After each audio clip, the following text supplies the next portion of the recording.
이진숙 전 방송통신위원장이 법원의 체포적부심 인용 결정으로 석방됐습니다. 법원은 수사의 필요성이 있다고 판단했지만 지금 시점에서 인신을 구금할 필요성은 적어 보인다고 밝혔습니다. 염혜원 기자입니다. 이진숙 전 방송통신위원장이 청구한 체포적부심 결과는 이례적으로 빨리 나왔습니다. 서울 남부지법은 1시간 반 정도 신문을 진행한 뒤 2시간이 채 되지 않아 판단을 내렸습니다. 법원은 판결문에서 이 전 위원장에 대한 수사 필요성이 전면 부인되는 건 아니라고 먼저 밝혔습니다. 신속한 소환 조사를 해야 했던 필요성과 이 전 위원장이 출석 여부에 대한 회신을 적극적으로 하지 않은 점도 인정했습니다. 다만 지금 시점에서 더 이상의 구금이 필요한지를 두고는 판단을 달리했습니다. 법원은 이미 상당한 정도의 조사가 이뤄졌고 사실관계 다툼이 없어 추가 조사의 필요성도 크지 않다고 봤습니다.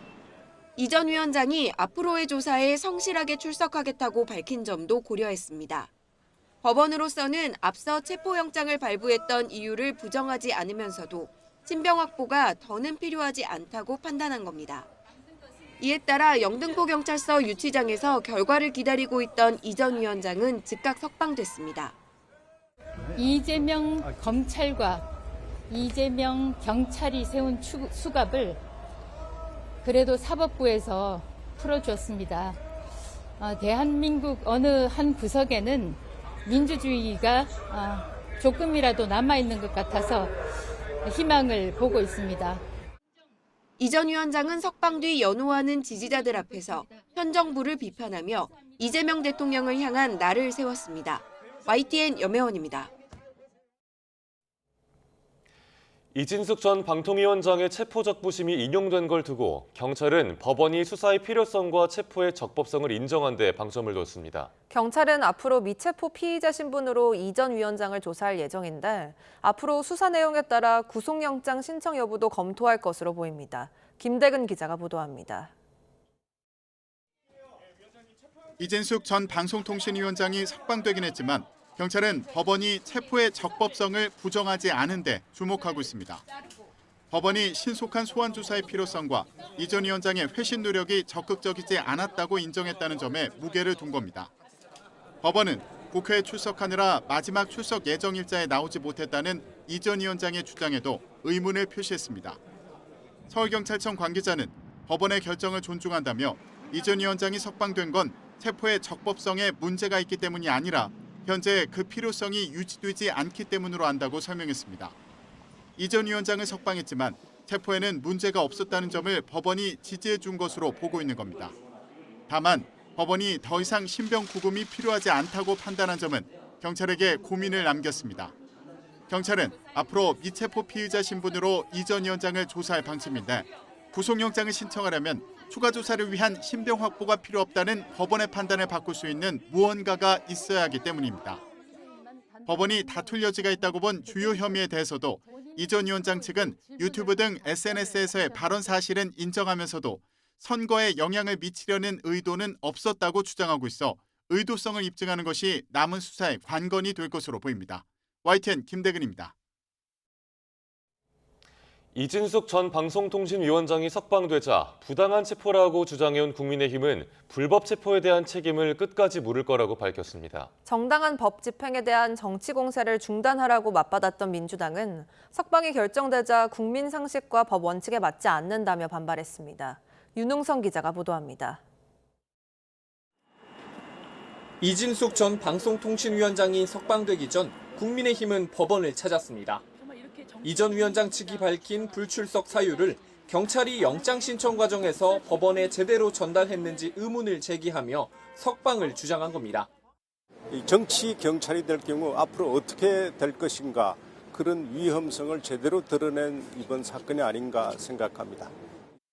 법원에서 석방이 인용되자 장동혁 대표는 늦었지만 다행이라면서 불법적인 체포와 감금에 끝까지 책임을 물을 거라고 대여 공세의 고삐를 조였습니다. 경찰의 출석 요구를 이유 없이 6번이나 거부한 이 전 위원장에 대한 체포는 정당한 법 집행이라고 맞섰던 민주당은 즉각 반발했습니다. 민주당은 공식 논평을 통해 법원이 체포의 적법성은 인정하면서도 수사의 시급성과 피의자 책임 회피를 외면했다고 비판했습니다. 국민들이 사법개혁을 부르짖는 이유도 여기에 있다며 국민 눈높이에 맞는 책임 있는 판단을 내리라고 강조했습니다. 이 전 위원장의 체포 이후 치열하게 맞섰던 정치권은 추석 연휴 기간에도 유불리를 따지며 공방을 이어갈 것으로 보입니다. YTN 윤홍성입니다. 대통령실은 이재명 대통령 내외의 예능 프로그램 촬영이 지난달 28일 오후에 진행됐다고 공개했습니다. 이는 야권을 중심으로 이 대통령이 국정자원 화제 이후 막 복구가 진행되는 상황에서 예능 프로그램에 출연한 게 부적절한 게 아니냐는 비판이 나오자 적극 반박에 나선 걸로 풀이됩니다. 이 대통령은 방미 복귀한 직후인 지난달 26일 밤부터 국가정보자원관리원 화재 상황을 수시로 보고받고 피해 상황과 정부 대응 등을 면밀하게 점검하고 필요한 조치를 지시했다고 강조했습니다. 대통령실은 또 이재명 대통령 부부가 출연한 JTBC 프로그램 냉장고를 부탁해 추석 특집편의 방영 연기를 방송사에 요청했습니다. JTBC 측은 냉장고를 부탁해 추석 특집을 하루 미뤄 내일 밤 10시로 편성을 변경했다고 밝혔습니다. 더불어민주당이 국가정보자원관리원 화재 이후 이재명 대통령이 한 예능 프로그램을 녹화한 것을 비판하고 있는 국민의힘 주진우 의원을 향해 과도한 정치 공세라고 지적했습니다. 백승하 원내대변인은 어제 논평을 내고 추석 연휴에도 정부는 민생 회복과 국정자원 화재 복구에 총력을 다하고 있는데 국민의힘은 대통령 부부의 예능 출연까지 문제 삼으며 정치 공세에 몰두하고 있다고 밝혔습니다. 그러면서 이 대통령은 유엔 순방을 마치고 귀국하자마자 화재 대응 지시와 대책 마련에 즉각 착수했고 국민의 안전과 민생을 최우선으로 챙겼다고 말했습니다. 국민의힘은 대통령실이 이재명 대통령 부부 예능 촬영 시점이 지난달 28일이라고 밝힌 데 대해 위기 대응 골든타임을 허비한 명백한 국정 공백 참사라고 강조했습니다. 정의용 사무총장은 어제 SNS 글을 통해 대통령실이 허위 사실 유포라며 법적 대응을 언급하더니 촬영 당시 정황이 담긴 증거가 공개되자 입장을 뒤집었다고 적었습니다. 이어 대통령실을 재난안전관리 컨트롤타워로 복원하겠다는 이 대통령의 약속은 어디 갔느냐며 국민의 안전보다 이미지 관리를 우선시한 국정 운영 철학 부재를 드러낸 거라고 지적했습니다.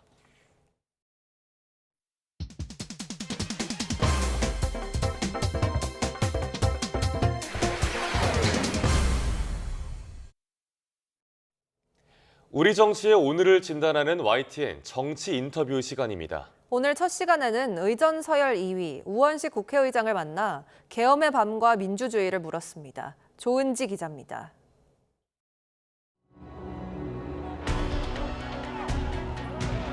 비상계엄의 밤, 닫힌 문을 사다리 삼아 국회 담을 넘으면서 우원식 의장은 슬펐다고 했습니다. 학생운동하고 민주운동하고 그럴 때 쫓겨다니고 그런 적도 있어서 그거 자체는 별 문제는 아닌데 우리가 몇십 년 동안 민주주의를 쌓아왔는데 담 넘을 때는 굉장히 기분도 나빴고 굉장히 슬프기도 하고. 계엄군이 유리창을 깨고 본청에 진입한 시간, 당장 표결하라는 원성에도 피말리는 1분 1초를 버틴 건 이 생각 때문입니다. 동트기 전에 끝내야 된다. 그리고 이거는 절차를 잘 지켜야 되겠다. 이 두 가지 생각이었죠. 일단 검사만 한 사람 아니에요? 제 핸드폰은 아주 불이 났습니다. 아주. 윤석열 전 대통령 탄핵 소추안을 두 번째 만에 처리하고 우 의장은 송년회를 진행하셔도 좋다. 희망은 힘이 세다고 웃었습니다. 우리 사회는 변화하고 발전하고 결국은 이 위기는 극복할 수 있다. 희망을 가지면 우리가 힘이 세진다. 희망을 가지고 힘있게 극복해 가자. 민주주의 최후의 보루 국회. 자부심 가득 문구를 돌에 새겼지만 요즘 본회의장은 날선말이 오가는 전쟁터입니다. 우 의장은 이런 여야의 극한 대치를 과도기적 파열음으로 규정하며 국회 수장으로서 국민 요구를 지키겠다고 말했습니다. 여도 야도 아니지만 나는 국민의 편이다. 민주주의 편이다. 이걸 확실하게 해야 된다는 거예요. 이걸 안 하면 그럼 멍청이가 됩니다. 아무것도 안 하는 사람이 되거든요. 지난 2004년 처음 배지를 달고 어느덧 5선. 안타까운 일엔 눈물을 쏟고 중요한 순간순간 정치적 스승 고 김근태 의장의 연두색 넥타이를 매면서 우 의장은 정치를 이렇게 정의했습니다. 힘이 약한 자들의 가장 강한 무기다. 힘이 약한 사람들이 고통당하지 않도록, 힘이 없기 때문에 억울한 꼴 당하지 않도록, 일한 만큼의 제대로 된 자기 권리를 가질 수 있도록 하는 것, 그것이 정치의 기본이다 이렇게 생각합니다. 임기 반환점을 돈 우 의장 숙제는 개헌입니다. 우리 시대 민주주의를 담은 새 틀로 38년 된 헌법을 손질해야 한다면서 내년 지방선거 때 개헌 투표를 목표로 이달에 특별위원회를 구성해야 한다고 강조했습니다. 더도 말고 덜도 말고 말이 안 나오네. 기쁘고 재밌고 즐거운 한가위 되시기 바랍니다. 저희도 국회가 국민 여러분들이 좀 더 편한 삶을 살게 하기 위해서 열심히 뒷받침하도록 최선을 다하겠습니다. YTN 조은지입니다. 도널드 트럼프 미국 대통령이 오는 29일 방한해 에이펙 본행사가 열리기 전에 떠날 수도 있다는 관측이 나오고 있습니다. 정부는 아직 일정을 조율 중이란 입장인데 에이펙을 우리 외교적 돌파구로 활용하려 했던 구상에 차질이 빚어질 수 있다는 우려도 나옵니다. 정인용 기자입니다. 이재명 정부 출범 이후 가장 큰 외교 이벤트가 될 경주 에이펙은 오는 31일 개막해 이틀간 정상회의가 열립니다. 그런데 트럼프 미 대통령이 이보다 이틀 먼저 경주를 찾아 세계 주요 기업인들이 참석하는 에이펙 CEO 서밋만 참석하고 본행사에 참석하지 않을 가능성이 제기되고 있습니다. 당일 하루나 1박 2일 일정만 소화하고 떠날 수 있다는 겁니다. 애초 정부는 에이펙을 한미 간 교착된 관세 협상의 돌파구를 마련하고 북미 대화를 견인해 남북 관계를 풀어나가는 계기로 삼을 계획이었습니다. 에이펙 무대가 저희들 입장에서 굉장히 사실 중요한 무대가 되죠. 그래서 안보 상으로도 중요하고요. 관세 협상 관련해서 중요한 계기가 될 것으로 봅니다. 하지만 방한 기간이 축소될 경우 정부 구상에도 차질이 불가피할 전망입니다. 특히 트럼프 대통령 방한 기간 축소설이 나오는 것 자체가 관세 협상이나 북미 접촉 모두 순조롭게 흘러가고 있지 않다는 의미로도 읽힐 수 있어 여러 해석이 나오고 있습니다. 정부는 아직 한미 간 일정을 조율 중이라는 입장입니다. 여권 관계자는 YTN에 트럼프 대통령 방한 일정이 구체적으로 확정되지 않았다면서도 하루나 이틀만 방한할 가능성도 부인하진 않았습니다. 다만 에이펙을 계기로 우리나라에서 미중 정상회담도 예정돼 있는 만큼 한미 협의와 별개로 트럼프 대통령의 일정이 시진핑 주석과의 조율에 따라 유동적일 수밖에 없다는 분석도 나옵니다. 또 트럼프 대통령의 방한 기간이 짧더라도 그 기간 북미 정상 간 깜짝 만남 가능성을 배제할 수 없다는 시각도 있습니다. YTN 정인용입니다. 80여일 동안 공석이던 주미 대사관에 강경화 신임 대사가 부임했습니다. 강 대사는 미국의 관세와 투자 압박, 또 기업인 비자 문제 등 한미 간의 난제를 풀기 위해 모든 역량을 동원할 거라고 밝혔습니다.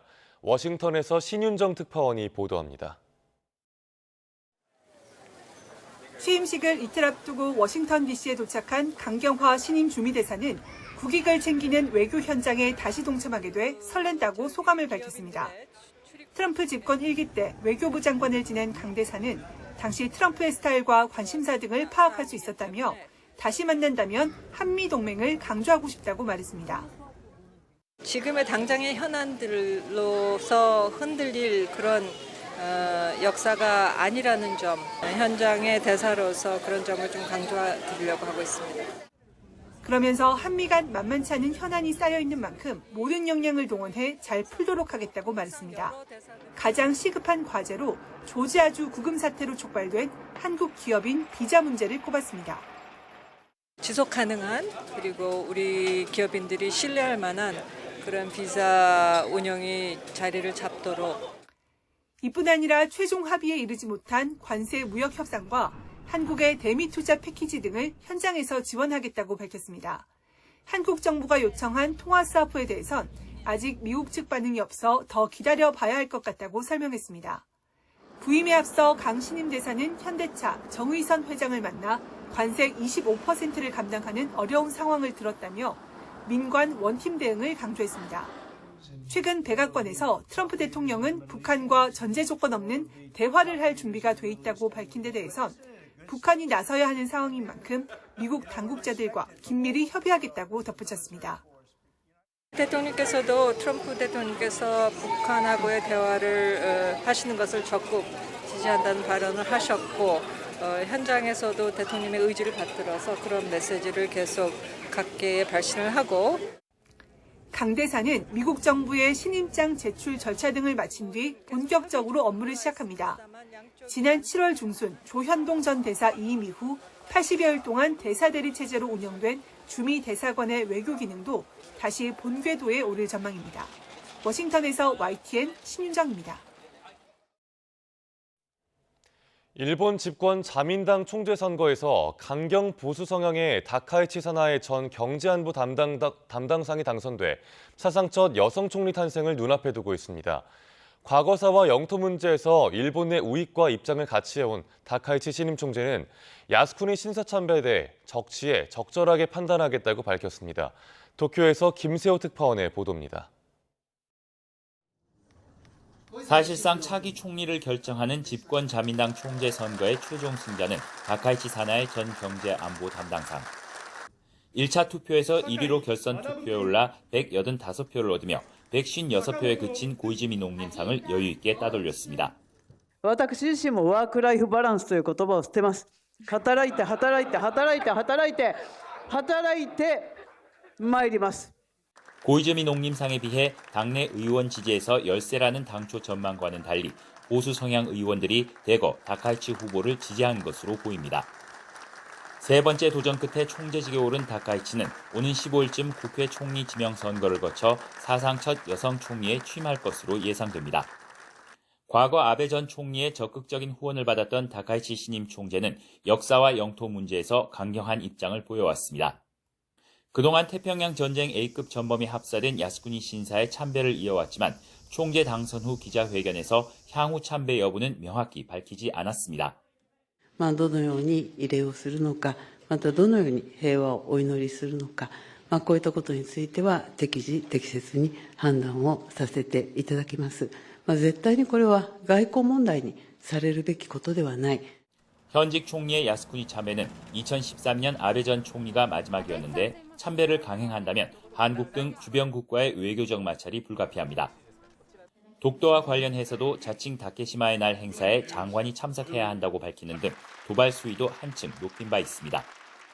다만 북중러 밀착과 미국의 관세 조치 등으로 한국과의 협력이 중요하다고 강조해 한일 협력의 기본 틀은 유지하려 할 것으로 보입니다. 다카이치 신임 총재는 또 미일 관세 합의를 뒤집지는 않겠지만 운용상 일본의 국익에 맞지 않는다면 확실히 말해야 한다고 밝혔습니다. 다카이치 신임 총재가 총리 이후 주변 국가의 외교에서 얼마만큼 강경 기조를 완화할지를 놓고 우리 정부로서도 촉각을 곤두세울 수밖에 없어 보입니다. 도쿄에서 YTN 김세호입니다. 다카이치 사나의 자민당 신임 총재는 자민당의 첫 여성 총재이자 일본 역사상 최초의 여성 총리에 오를 걸로 보입니다. 일본 정계에선 보기 드문 비세습 정치인인데요. 또 남성 위주의 중의원에서 무려 10번이나 당선돼 유리천장을 뚫어왔다는 평가도 받습니다. 이어서 박영진 기자입니다. 1961년 일본 나라현에서 태어난 다카이치 총재. TV 프로그램 진행자로 얼굴을 알렸고 1993년 중의원 선거에서 당선되며 정계에 입문했습니다. 아베 전 총리와는 국회 입성 동기입니다. 다카이치 총재는 일본 자민당 유력 인사 중 보기 드문 이른바 비세습 정치인입니다. 아베 신조와 이시바 등 전 현직 일본 총리들이 유명 정치인 가문 출신인 것과 달리 평범한 맞벌이 과정에서 태어났습니다. 여성 의원 비율이 15%에 불과한 중의원에서 무려 10번이나 당선된 이른바 유리천장을 뚫어온 정치인으로 평가받습니다.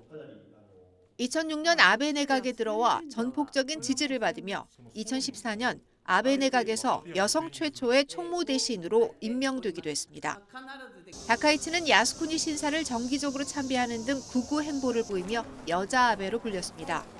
하지만 삼수에 나선 이번 총재 선거에서는 야스쿠니 참배에 대한 확답을 피하는 등 온건 보수 이미지 만들기에 힘을 쏟기도 했습니다. 女性が選ばれたっていうことでなんかポジティブに捉えられるのかなって、日本がちゃんと変わってきてるっていうのが伝わるのかなって思います。 하벌과 세습이라는 일본 정치 공식을 깨고 첫 여성 자민당 총재가 된 다카이치 신임 총재는 이제 일본의 첫 여성 총리 취임을 눈앞에 두게 됐습니다. YTN 박영진입니다.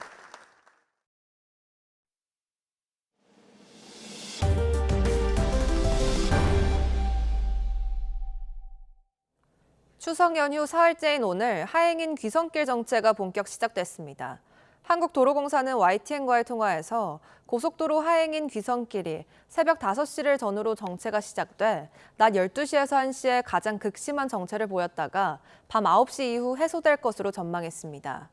요금소를 기준으로 서울에서 출발해 부산까지 6시간 10분, 광주까지는 5시간 10분, 서울에서 대구까지는 5시간, 강릉까지는 2시간 50분 걸릴 것으로 예상됩니다. 상행인 귀경길은 아침 8, 9시부터 정체가 시작됐다가 오전 11시에서 낮 12시에 정점을 찍은 뒤 밤 9시 이후 해소될 것으로 봤습니다.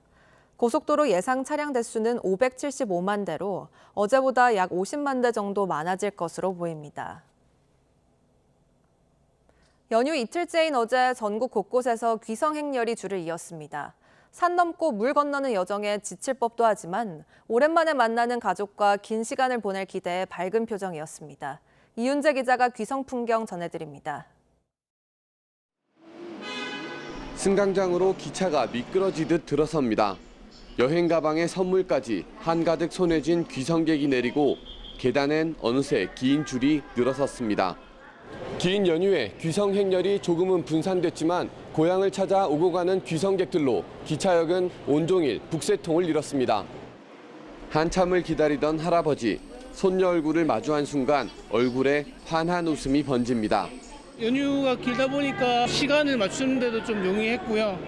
부모님들이랑도 좀 오랫동안 좀 방문할 수 있어서 좀 좋은 것 같습니다. 바다 건너 섬으로 향하는 여객선에는 차가 가득합니다. 귀성객들도 바쁜 걸음으로 쉴 새 없이 배 위로 오릅니다.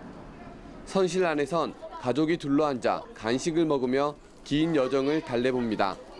지칠 법도 하지만 오랜만에 가족을 만난다는 설렘에 들뜬 얼굴입니다.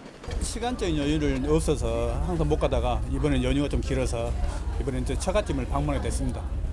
그래서 또 우리 가서 친척들이나 지인들도 뵙고. 하늘길도 분주하긴 마찬가지입니다. 제주공항엔 선물 꾸러미를 안고 가족을 찾아온 귀성객과 여행객으로 가득합니다.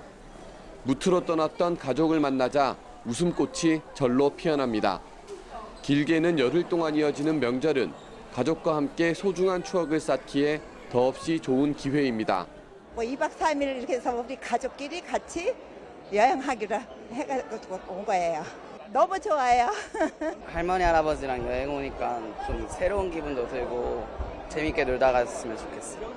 기차로, 비행기로, 또 배로 산 넘고 물 건너 이어지는 고단한 귀성 행렬이지만 가족과 함께하는 기쁨에 어느 때보다 풍성한 한가위입니다.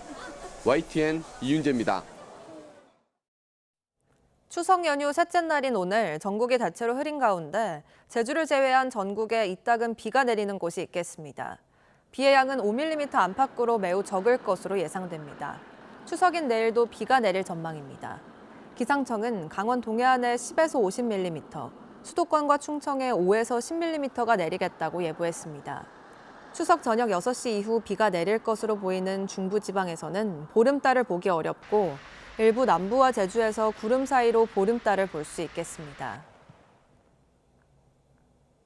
추석 연휴 아이들과 함께 다양한 경험을 할 수 있는 곳엔 가족 단위 방문객들의 발길이 이어졌습니다. 작은 공예 작품을 만들어보고 다양한 민물고기를 관찰하며 직접 먹이도 주면서 모처럼 긴 연휴를 즐겼습니다. 김기수 기자입니다. 대형 수조 안에 은빛 물결이 일렁이고 때를 이룬 은어가 아름다운 자태를 뽐냅니다. 쉽게 볼 수 없는 모습이 시선을 사로잡고 관람객들은 연신 카메라를 들어 추억 속에 남깁니다. 추석 연휴를 맞아 충북 아쿠아리움엔 이른 아침부터 가족 단위 방문객들의 발길이 이어졌습니다. 반원형으로 만들어진 메인 수조는 마치 물속에 들어가 있는 듯한 느낌을 주고 있습니다. 우리나라에서 볼 수 있는 민물고기는 물론 다양한 외래어종까지 만나볼 수 있어 방문객들에게 새로운 경험을 선사합니다. 추석 연휴고 주위에 어디 갈 만한 데가 있을까 해서 검색하다 보니까 가까운 근교에 아쿠아리움이 있어서 아이도 좋아하고 해서 기분 좋게 관람하고 있습니다. 직접 물고기에게 먹이를 줄 수 있는 체험장도 인기 만점. 손으로 먹이를 뿌려주는 아이들의 얼굴엔 웃음꽃이 한가득입니다. 이렇게 체험할 수 있는 그 공간이 생겼다고 해가지고 저 애들이랑 같이 좀 놀러 왔어요. 그래서 여기 뭐 잉어 먹이 주기도 하고 곤충 뭐 체험도 하고. 하얀 도자기에 붓을 이용해 형형색색의 문양을 만들어냅니다. 유리를 가열해 모양을 잡는 유리공예에 사람들의 눈길이 쏠립니다. 청주 공예 비엔날레 행사장에 마련된 공예 마켓과 체험장, 재즈 공연장에도 가을 축제를 즐기려는 시민들이 몰렸습니다. 긴 연휴에 아이들하고 뭐 할까 궁금해하던 차에 한번 어린이 공예 비엔날레에 와봤는데 아이들도 재미있게 잘 체험하고 이것저것 재미있는 것들이 많이 열려서 관광지부터 가을 축제장까지 시민들은 가족과 함께 시간을 보내며 긴 추석 연휴를 만끽했습니다. YTN 김규수입니다. 공공기관에서 과태료를 부과했다거나 결혼식 청첩장이라며 휴대전화로 링크를 보내 누르게 하고 개인정보를 빼내는 스미싱 사기가 극성입니다. 정부는 연휴에 명절 인사나 택배 배송 안내로 속이는 경우가 많을 수 있다며 문자 메시지 링크를 절대 누르지 말라고 경고합니다. 윤태인 기자가 보도합니다. 선물을 보냈다며 연휴를 잘 마무리하라는 문자 메시지 아래 푸른색으로 적힌 인터넷 주소 링크가 보입니다. 60대 A씨는 지인에게 온 이 메시지 속 링크를 눌렀다가 자신도 모르는 대출에 통장 인출까지 수천만 원 피해를 봤습니다. 당시에는 그냥 정말 의심을 못했어요. 카톡으로 온 거다 보니까 그냥 그리고 아는 분한테 온 거니까. 40대 B씨는 모바일 청첩장으로 위장한 휴대전화 메시지 속 링크를 눌렀다가 통장에서 5천만 원이 빠져나갔습니다. 그냥 누가 봐도 청첩장이었어요. 지인분 아들 성함도 정확했기 때문에 그러니까 이제 날 잡았네라고 하고 할 수밖에 없는. 불특정 다수에게 문자 메시지로 악성 앱 주소를 보내 설치를 유도한 뒤 금융정보 등을 빼가는 사기 수법, 스미싱에 당한 겁니다. 스미싱 사기는 일단 그럴듯한 내용으로 메시지에 포함된 링크를 누르게 하는 게 핵심입니다. 앞선 피해자들처럼 지인이라고 거짓말하고 명절 택배가 왔다고 속이기도 하는데 가장 많은 유형은 경찰이나 지자체 등 기관을 사칭하는 겁니다. 교통법규 범칙금이 부과됐다, 무단투기 과태료를 내라는 것 등인데 요즘은 민생회복 소비 쿠폰을 신청하라며 링크를 누르게 속이는 수법까지 등장했습니다. 명절 아니면 국가적으로 어떤 큰일이 터졌을 때는 그것과 관련한 스미싱 문자가 항상 오게 돼 있습니다. 갈수록 고도화되는 수법에 더해 실제 발송되는 스미싱 사기 메시지도 매년 급증하고 있습니다. 한국인터넷진흥원이 탐지하고 대응한 스미싱은 지난 2022년 3만 7천여 건에서 지난해에는 219만 건을 넘었고 올해는 지난달 중순까지 122만 건 이상 적발됐습니다. 전문가들은 인터넷 주소가 첨부된 문자, 특히 링크에서 앱 설치를 유도하면 무조건 누르지 말고 피하는 게 상책이라고 거듭 강조합니다. 공공기관이나 정부 부처에서 보내는 거는 링크를 포함하지 않기로 했기 때문에 문자가 포함되어 있는 게 없을 거예요. 링크가 포함된 문자를 받았으면 일단 의심을 해보고. 정부는 실수로 휴대전화 링크를 눌러 휴대전화가 이미 감염된 것 같다면 모바일 백신 등으로 서둘러 악성 앱을 삭제하거나 한국인터넷진흥원 118번으로 연락해 도움을 받아야 한다고 당부했습니다. YTN 윤태인입니다. 인천에서 횡단보도를 건너던 보행자가 승용차에 치인 뒤 버스에 깔려 숨졌습니다. 또 인천 강화군에서는 터미널 승차장에서 버스에 치여 한 명이 목숨을 잃었습니다. 사건 사고 최기성 기자가 보도합니다. 경찰차 여러 대가 도로 위에 세워져 있습니다. 새벽 1시 40분쯤 인천 작전동 나들목 사거리 인근에서 우회전하던 승용차가 신호에 맞춰 길을 건너던 40대 남성을 들이받았습니다. 곧이어 남성은 직진하던 버스에 깔려 현장에서 숨졌습니다. 운전자 음주나 약물 복용 정황은 없는 것으로 확인됐습니다. 오전 11시 40분쯤 인천 강화군 강화터미널에서 60대 여성이 버스에 치여 숨졌습니다. 승객을 태우려고 진입하던 버스가 경계석을 넘은 뒤 승차장에 앉아있던 여성을 들이받고 대합실 외벽에 충돌한 것으로 파악됐습니다. 경찰은 운전 부주의 여부 등을 포함해 정확한 사고 경위를 조사하고 있습니다. 오전 9시 50분쯤 경기 군포시 영동고속도로 둔대분기점 인근에서 파지 23톤이 담긴 컨테이너를 실은 트레일러가 옆으로 넘어졌습니다. 사고로 다친 사람은 없었지만 사고를 수습하는 4시간 동안 3개 차로 가운데 2개 차로가 통제되면서 정체가 빚어졌습니다. YTN 최기성입니다. 어제 오후 4시 40분쯤 충남 서산시 부성면 간월도 선착장 인근에서 낚시객 5명을 태운 보트가 엔진 고장으로 고립됐습니다. 신고를 받고 출동한 해경은 23분 만에 현장에 도착해 고립됐던 5명을 모두 구조했습니다. 친인척 관계인 이들은 30대 여성 1명과 10대에서 40대 남성 4명으로 건강에는 큰 이상이 없는 걸로 파악됐습니다. 최근 개인정보 유출 사고가 잇따르는 가운데 이번엔 충남 지역 20여만 세대의 도시가스를 공급하는 업체에서 고객 정보가 털렸습니다. 또 소방청 채용 사이트에서도 수험생 5만여 명의 개인정보가 유출돼 경찰이 수사에 들어갔습니다. 김종호 기자입니다. 평소와 달리 사과로 시작하는 안내문이 나오는 곳은 충남 지역에 도시가스를 공급하는 미래엔 서해에너지 홈페이지입니다. 안내문에서 업체는 지난달 23일 랜섬웨어 보안 침해 시도를 확인해 수사기관과 조사하는 과정에서 지난 2일 고객 개인정보 유출을 확인했다고 밝혔습니다. 전체 고객 21만 세대 가운데 몇 세대가 피해를 받는지는 아직 확인되지 않았지만 이름과 생년월일, 연락처와 이메일, 계좌와 카드번호, 주민등록번호 등 털린 개인정보는 광범위합니다. 피해가 많은데 저기저기 또 지역 도시가스 업체에서도 이러니까 불안한 게 아무래도 좀 크죠. 현재까지 유출된 개인정보가 실제 사용된 정황은 없지만 추가 피해 가능성이 있다며 발신인이 의심스러운 문자나 이메일을 받으면 절대 확인하지 말라는 게 업체 당부입니다. 또 도시가스를 사칭한 연락을 주의하고 계좌나 카드 비밀번호를 수시로 변경하라고 안내했습니다. 소방청 채용 사이트인 119 고시에서도 개인정보가 유출돼 경찰이 수사에 나섰습니다. 역시 지난 2일 수험생 5만여 명 아이디와 이름, 생년월일과 휴대전화번호, 이메일 등이 유출된 걸 확인했다는 게 소방청 설명입니다. 유출 대상은 지난해 10월 3일까지 119 고시에 가입한 회원입니다. 개인정보 유출 원인을 해킹으로 추정한 소방청은 해당 사이트를 폐쇄했고 앞으로 인사혁신처 통합채용 시스템으로 채용 관련 업무를 진행하겠다고 알렸습니다. YTN 김종호입니다. 최근 도심에서 대형 땅꺼짐 사고가 잇따라 발생하면서 불안감이 커지고 있습니다.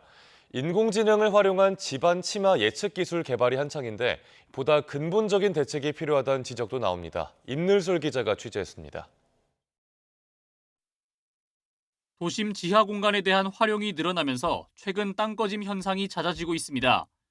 지난 2019년부터 5년 동안 전국에서 발생한 땅꺼짐 사고는 1000건에 육박하는 것으로 나타났습니다.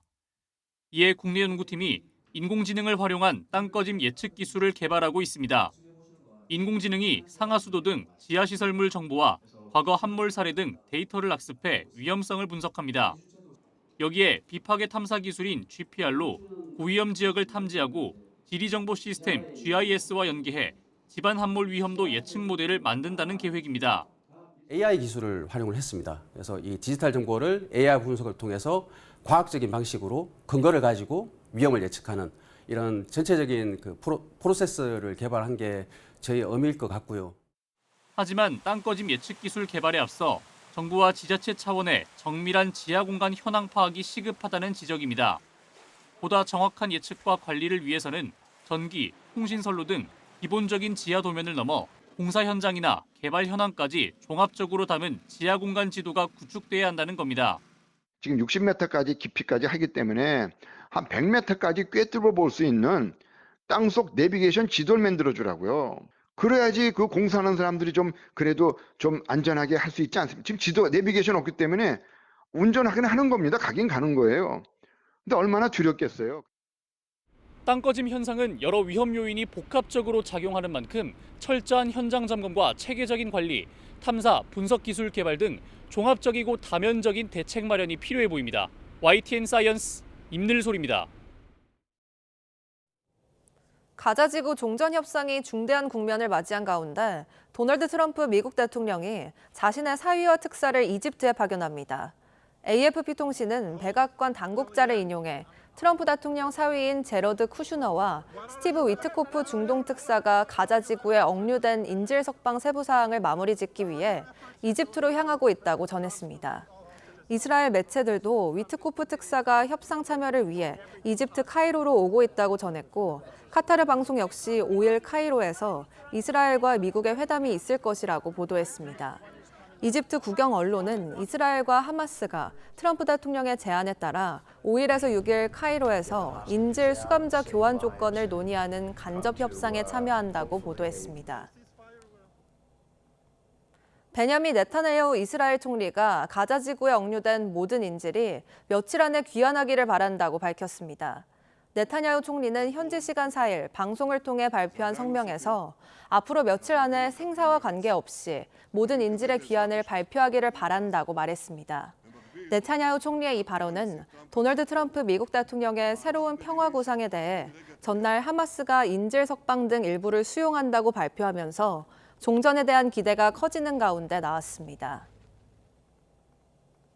숏폼 영상으로 전 세계를 휩쓸고 있는 틱톡의 미국 내 사업권이 논란 끝에 미국 투자자들의 손에 넘어갔습니다. 틱톡의 동영상 추천 알고리즘과 데이터 보안을 미국이 통제하게 된 건데 틱톡의 미래는 어떻게 될까요? 권영희 기자가 보도합니다. 미국은 국가안보와 데이터 유출 우려를 이유로 중국을 압박해 틱톡 매각을 성사시켰습니다.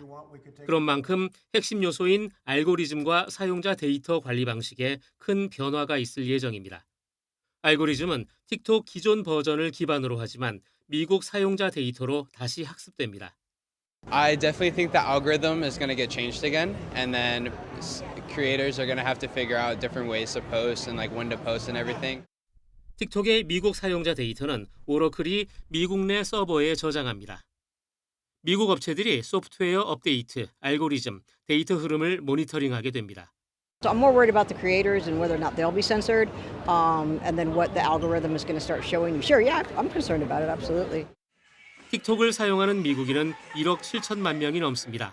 이들은 지난해 하루 51분을 틱톡에 썼습니다. 게다가 미국인들이 뉴스를 접하는 창구로도 자리 잡아 성인 5분의 1이 틱톡으로 뉴스를 봅니다. 시장 조사 업체 포레스터는 미국 전용으로 새로 만들어질 앱이 기존 앱과 똑같은 강력한 알고리즘과 경험을 제공할지에 의문을 제기합니다. That is a real question about not only just the technology behind the app or the technology behind the social media platform, but also that user experience and the content that it shares and how that relates to the shaping of public opinion. 이번 틱톡 딜은 단순한 기업 인수를 넘어 기술 경쟁과 국가안보, 디지털 플랫폼 주도권을 둘러싼 복잡한 양상을 갖고 있습니다. 틱톡이 새로운 형태로 미국에서 살아남을 기회를 얻었지만 과거의 영광을 이어갈 수 있을지는 또 다른 문제입니다. YTN 권영입니다. 체코 총선에서 프라하의 트럼프로 불리는 억만장자가 이끈 야당이 압승을 거뒀습니다. 현지 시간 3일부터 이틀간 치러진 체코 하원 총선에서 포퓰리즘 성향의 야당 긍정당은 34.6%를 얻어 현 연립정부를 주도하는 중도 보수 함께연합의 득표율 23.3%를 크게 앞섰습니다. 이에 따라 하원 200석 가운데 긍정당은 80석, 함께연합은 52석을 가져갈 전망입니다. 네팔에서 살아있는 여신으로 추앙받는 이른바 쿠마리에 2살배기 아이가 새롭게 선정됐습니다. 사춘기가 될 때까지 땅도 밟지 않은 존재로 살아가지만 이면에는 아동 인권 침해 논란이 숨어 있습니다. 히말라야 여신의 삶, 김선중 기자가 소개합니다.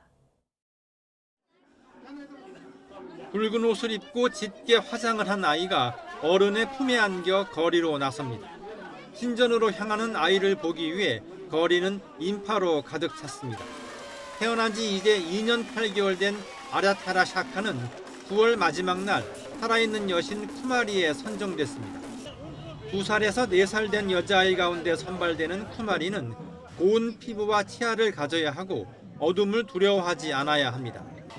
네팔에서 힌두교도와 불교도 모두에게 추앙받는 쿠마리는 사춘기가 될 때까지 흙도 밟지 않는 여신의 삶을 살아갑니다. 신자들은 쿠마리를 아련하기 위해 길게 줄을 서 꽃과 돈을 바치고 발에 이마를 대며 존경을 표합니다. 특히 전통 축제 기간이 되면 네팔 수도 카트만두에는 쿠마리의 연례 행차를 보기 위한 사람들로 발디딜 틈이 없습니다.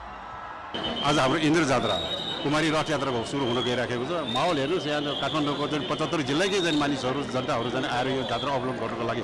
하지만 쿠마리의 삶이 행복하지만은 않습니다. 격리된 생활을 하는 쿠마리는 축제를 위해 1년에 몇 번만 밖에 나갈 수 있고 또래들과 어울릴 수도 학교에도 갈 수 없습니다. 은둔의 생활을 하다 사춘기가 돼 초경을 하게 되면 여신의 지위는 박탈됩니다. 지난 2017년에 뽑혔던 전임 쿠마리 트리슈나 샤카도 11살이 되면서 신전에서 쫓겨났습니다. 특히 결혼하는 남자는 일찍 죽는다는 속설 때문에 전직 쿠마리들은 대부분 평생을 혼자 살아갑니다. 아동학대라는 국제사회의 비난이 거세지자 네팔 정부는 전직 쿠마리가 받는 연금을 올리고 개인 교사를 두고 쿠마리에게 교육 기회도 제공하고 있습니다. 반정부 시위로 극심한 혼란에 빠졌던 네팔에서는 새로 뽑힌 쿠마리가 나라의 안정을 기원해 주길 기대하고 있습니다. YTN 김선중입니다. 강원도 산꼭대기에 대규모 한옥 호텔이 들어섰습니다. 원래 있던 고택을 개조한 게 아니라 목수 수십 명이 수년간 맨땅을 닦아 한옥을 올렸는데요. 한옥의 세계화를 꿈꾸고 있습니다. 지환 기자가 다녀왔습니다. 비 개면 물 한 개가 피고 마을 전체가 물 위에 뜬 것 같다고 이름 붙은 문계실 마을. 구불구불 영월 서강줄기 산자락에 폭 안긴 그곳에 한옥 호텔이 들어섰습니다. 숲속 공간을 찾고 맨땅을 닦은 지 여러 해. 비어있던 공간은 단층 한옥으로 꽉 채워졌습니다. 겉모습만 한옥이 아닙니다. 수십 명 목수가 뼈대부터 공을 들였습니다. 집을 앉힐 자리를 찾는 일과 나무를 말리는 일이 가장 컸습니다. 나무는 굉장히 물성이 까다로운 소재 중에 하나인데요. 그 건조 과정을 잘하기 위해서 장비도 개발하고 건조 과정에 대한 실험이 굉장히 많이. 여러 시행착오 속에 필요하다면 수입 자재도 과감히 사용했습니다. 보기엔 좋지만 살기엔 힘들다. 건축주는 한옥이 가진 고정관념을 깨는 게 가장 힘들었다고 말합니다. 무엇보다 디지털이 채울 수 없는 인간적 공간이 필요했습니다. 한옥이 이제 잘 못 졌을 경우에 방음이 안 되거나 단열이 안 되는데 잘 지어진 건축은 굉장히 방음도 잘 되고 굉장히 시원하고, 그래서 한옥이라는 그 건축 공간이 문화를 담을 수 있는 공간이기 때문에 호텔 정면은 장엄합니다. 유네스코 세계문화유산인 종묘 정전을 꼭 닮았습니다. 내부 공간엔 나무 향기가 가득합니다. 전망을 위해 창은 크게 냈고 시야 가림이 없는 투명 방충망이나 에어컨 등은 현대적으로 풀었습니다. 앞으로 한옥 수영장과 찜질방, 갤러리 등도 추가할 예정. 도시명 한옥 호텔은 물론 한옥의 해외 진출도 구상하고 있습니다. YTN 지환입니다. 영호남 업체가 손을 잡고 깨끗하고 안전한 먹거리 보급에 나섰습니다. 친환경 원물과 가공 비법이 합쳐진 건데요. 지역을 뛰어넘어 상생 협력하는 모델로 기대를 모으고 있습니다. 김범한 기자가 보도합니다. 경남에서 성장해 전남으로 사업장을 넓힌 식품 기업입니다. 최근 껍질까지 붙어 있는 감자칩을 내놨는데 다름 아닌 황칠의 사포닌이 많이 들어 있습니다. 이는 영남과 호남 기업의 협력으로 가능하게 됐습니다. 50년 가까운 식품 가공 비법과 황칠로 재배한 농산물이 만난 겁니다. 사포닌 성분이 많이 나와 있고 트랜스 지방이나 콜레스테롤이 굉장히 없게 나왔기 때문에 자부심을 갖고 농산물을 많이 제공할 생각입니다. 앞으로 K푸드 열풍 속에 유기농 쌀에 다양한 맛을 더한 컵밥도 선보일 예정입니다. 대기업 햇반 시장의 틈새를 파고든다는 전략입니다. 유기농 제품이라서 사실은 우리가 한 약 50년 된 노하우를 가지고 최고의 제품을 만들어 가지고 앞으로 국내외 소비자 식생활 건강에 최선을 다할 수 있다고 저는 자부합니다. 이 식품기업은 바다를 낀 남해안 지역의 대표 특산품 유자도 올해 중국에 7,000톤이나 수출할 예정입니다. 지역을 뛰어넘는 상생협력과 차별화 전략이 어떤 성공 모델을 그려나갈지 주목됩니다. YTN 김범환입니다.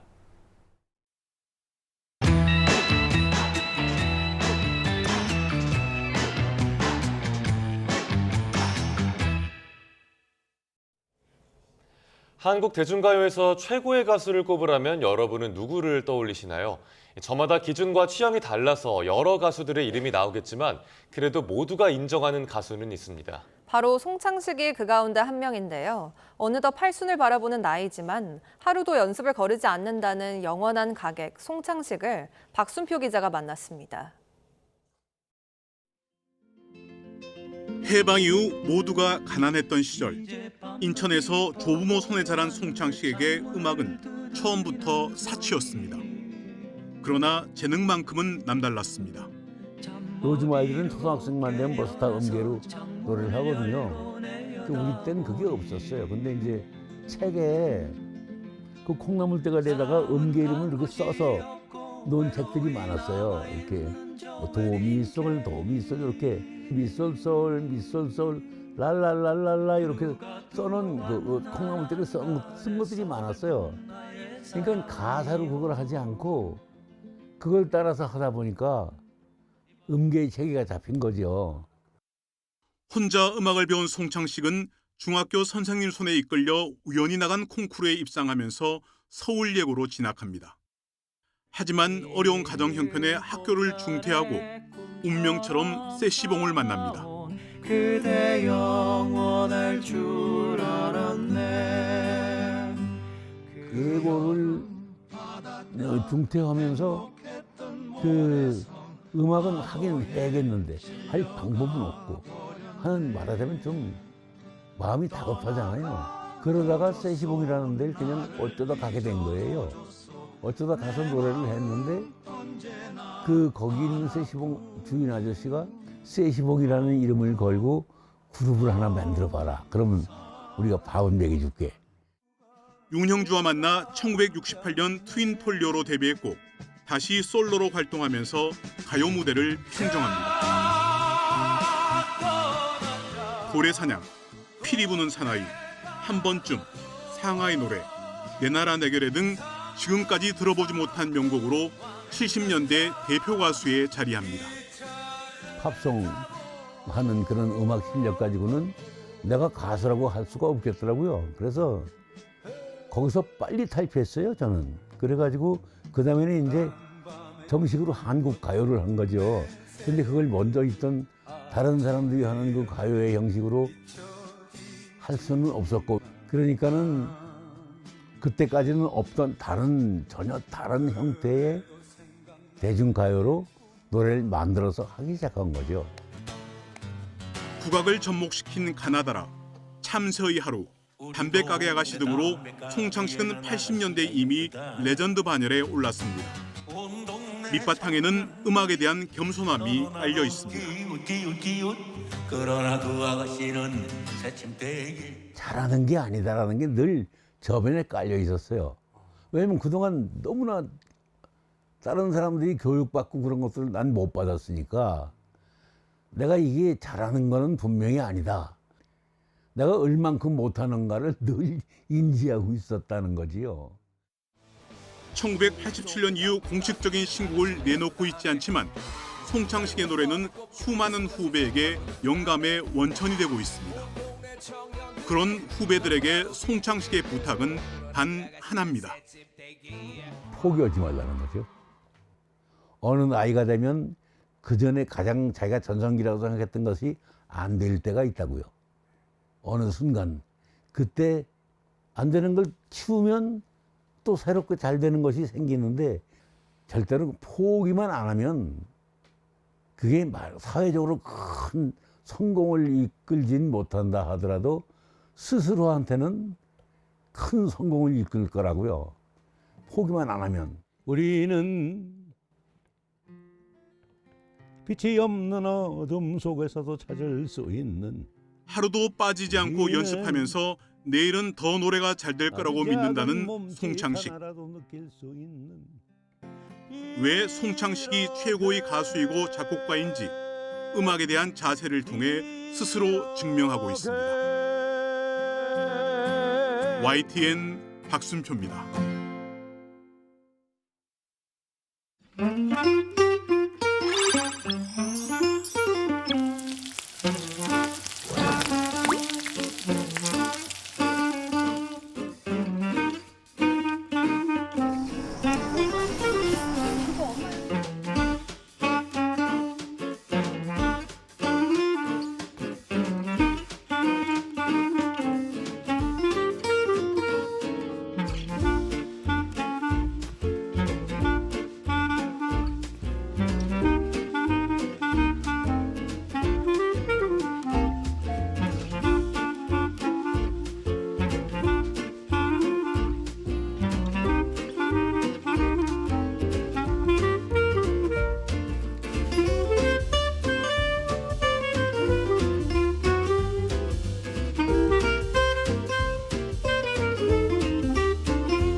네, 오늘도 우산 챙기시는 게 좋겠습니다. 서해상에서 비구름이 들어오면서 수도권에 비가 시작됐는데요.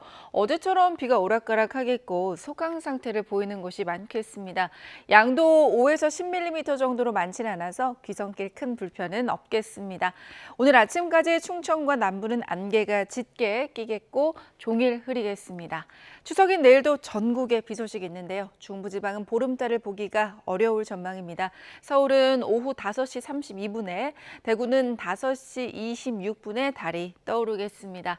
현재 기온 살펴보겠습니다. 현재 서울은 21.7도고요. 오늘은 낮에도 선선합니다. 서울 24도, 대구가 25도로 예상되고 있습니다. 이번 추석 연휴 비 소식 잦으니까요. 기상 정보도 잘 확인해 주시길 바랍니다. 날씨였습니다.